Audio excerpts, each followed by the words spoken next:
Par malheur, je n'ai pas de secret pour ma tête, et même il suffirait que vous tendiez l'oreille. Pensais-je parfois à ma pensée? Crie au secours! Tout le monde viendra t'en demander. Schopenhauer. Tiens, que signifie ce vocable à consonance germanique? Leur sens du relatif touche à l'absolu. La France est un stigmate, un voile ou un appât. Nous partîmes en 1940, au mois de mai.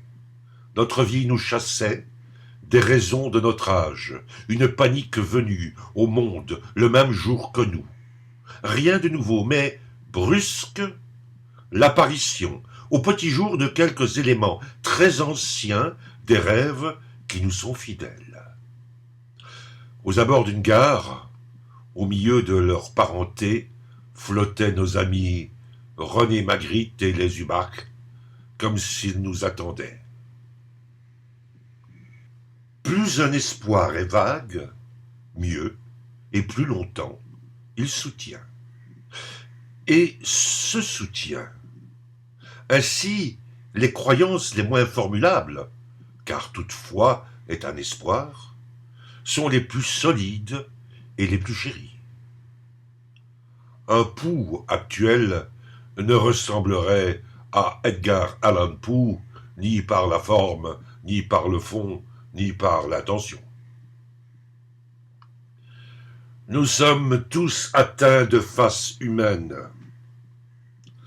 Magritte, par sa nouvelle manière de peindre, n'a pas changé sa forme, il a changé sa technique. Pour réduire un monde, en faisant mine de le réédifier, Francis Ponge use du langage qu'il dépouille tout à fait du signifié, de l'émotionnel, du sentimental. Nulle part menacé que par lui-même, le langage condamne en dernière instance. Il n'y a plus de recours possible, comme au temps du passionnel et délicieux Dada, ou comme avec Audiberti, oui, sentence est rendue sans appel. L'on ne se contredit pas, l'on contredit.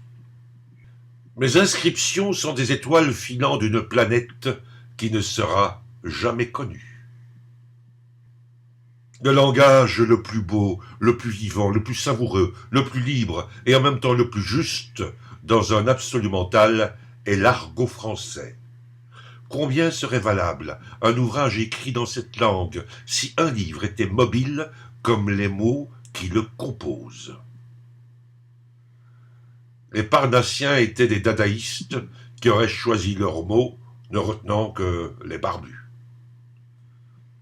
Toute proposition, même la plus claire, est une énigme.